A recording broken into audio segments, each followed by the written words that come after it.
of course, Manchester United normally dominate the headlines for the right and wrong reasons. Jan is with us, and we welcome Mark Ogden as well. Now, Oggy, it was supposed to be done, wasn't it? That was it. Transfer window shut. What? You had to deal with what you dealt with. However, there will be one less goalkeeper at Manchester United now, yes? Well, that's the hope at United. Is the Turkish window closes on the 12th of September, and Trabzonspor have agreed a loan deal with United for Andre Onana. Onana's agreed to it, but it's not actually done yet because Onana, I think, is international duty. So until he's in Trabzon, he's signed the dotted line, it's not done. But it's pretty much done. So Andre Onana will be leaving Man United on a season-long loan to Trabzonspor. All right, Oggy, thanks for coming on. And who will be their first choice goalkeeper then, Oggy? Well, this is the big question because, you know, they've signed Senne Lammens from Antwerp, and all the noise from United have been, don't put pressure on this guy, he's not a number one, he's here, he's one for the future. So, like you say, Dan, who's going to be in goal at the Manchester Derby at the weekend? Is it going to be the kid from Royal Antwerp who's never played at the highest level before? Or is it going to be Altay Bayındır, who's had a pretty tricky start to the season? Every game he's played, he's made a mistake. Or Tom Heaton, who, to be fair to Tom Heaton, he looked good in pre-season, but Tom Heaton's 39. He hasn't played for, I can't even remember the last time he played for United. So they're United's goalkeeping options. They've got a very, very ropey number two, a guy who never plays, and a young kid with a big future, but who will be thrown in at the deep end in the derby. So the answer to the question, Dan, is I don't know. Casey, if you're Lammens, obviously, just talk us through the psychology of going from Belgium to the Premier League. Right. It's tough. To Manchester United. It's tough. To a Manchester Derby. To a Manchester United that is not... You know, we saw Manchester United goalkeepers come in once Schmeichel left, and in a side that's potentially winning the league.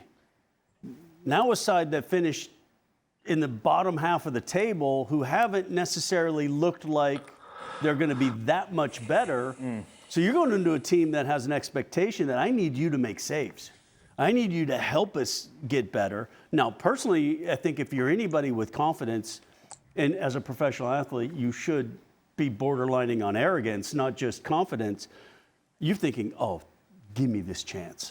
Right. There's nobody here. Give it to me. I'll show you I am not just the young kid who hopes to be a good goalkeeper. I'll show you I'm ready right now. Now, is he ready right now? It can't be worse. That's the question. Yeah.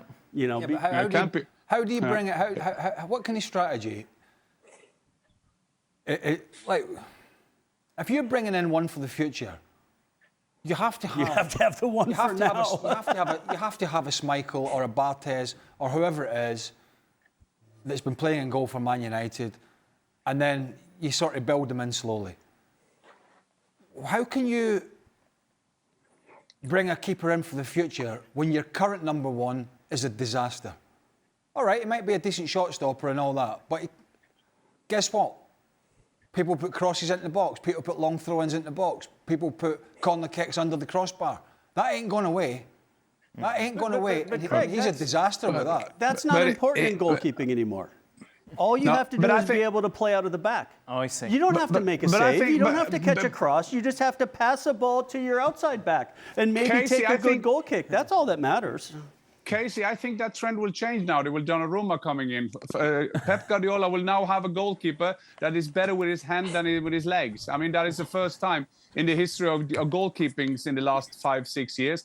And to be fair to the young kids coming in, I mean, it must be the fantastic thing to come into a Manchester derby, and it can't get worse. Yeah. I mean, he can't do worse than the ones they've had in the beginning of the season. But it's a trend now at Manchester United. You get an awful lot of money. You take to buy Šeško. When you need a penalty in Grimsby, he's the last outfield player who do it. If you need a goal at home, he's the last striker to come on. And now you're going to get a new goalkeeper. He's the last goalkeeper to come on. Is that a strategy? Well, Real Madrid realised it. Real Madrid, one if not the most successful clubs in the world, went out and got themselves a brilliant goalkeeper. And Courtois is okay with his feet, but he's not the best. No. But he's arguably the best at everything else. He's had that horrendous injury. He's came back. But at one point before the injury and coming back now, I think he is at the moment the best out there. But Real Madrid realised that, and their success is out there for everybody to see. And it's a bit like Arsenal with the free kicks in a sense, and we've talked about this, is it's important for them to get back to basics and have their set pieces as a bit of an afterthought. Because they're not going to win the league on the set pieces alone. They'll win the league on their basics. What they do well, the way they press, how they get it to their wide men, how the defence operates as a unit. And then the free kicks and the set pieces are secondary. I think with me, as a non-goalkeeper, obviously, Casey's the goalkeeper. You played one. It's to you say, had 10 minutes. It's to say,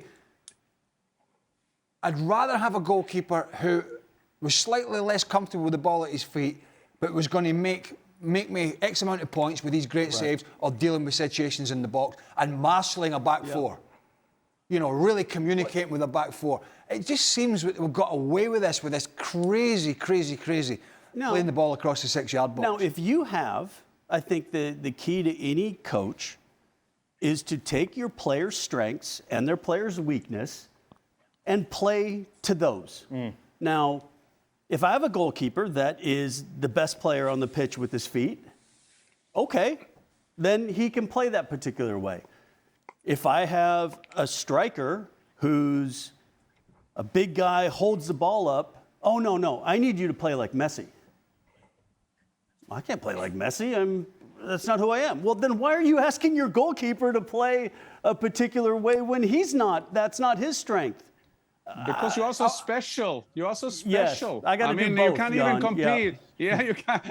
The goalkeepers are so special. They need confidence. You can't take them off at halftime because they are so special. A striker doesn't need trust. Oh, we do. Yeah, but the 100%. goalkeeper are so special. I'm 100% with you. Play to your strength and try to. You have the biggest gloves in the history of football, and you can't save a ball because you have to be good with your feet. I'll give you an example with playing to strengths, and I think some managers are just getting away from it to try and be the next best thing. You know, look at how we've just played out from, and I get it. Sometimes playing out from the back is good because you can stretch teams, but it's been proven time and time again when you see some of the games, most of the sides can't do it, and even the best sides get caught out.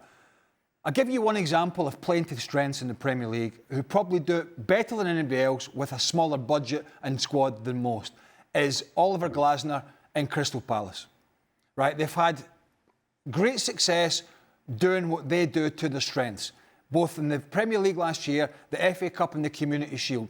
They know in Lacroix, Gahey and Richards at the back, they don't have centre-halves that really want the ball to their feet all the time. So they don't take that risk. They might do it now and again, but generally, Dean Henderson will knock it up the field. Yep. And then they have a big guy, and Jean-Philippe Mateta, who'll hold it up and fight for it, and they'll get up and support. They don't try and do things that they are not good at. Because if they tried it, they'd be down in a relegation zone. So there's a manager who understands, and by the way, a highly thought of manager, who understands the strengths and weaknesses of what he's got at this particular time. He's not trying to make, you know, some sort of chicken salad out of chicken whatever, right? He's just doing what he does. I nearly said the word. He's doing what he does with his players. And I just feel there's too many managers are just trying to get away from the basics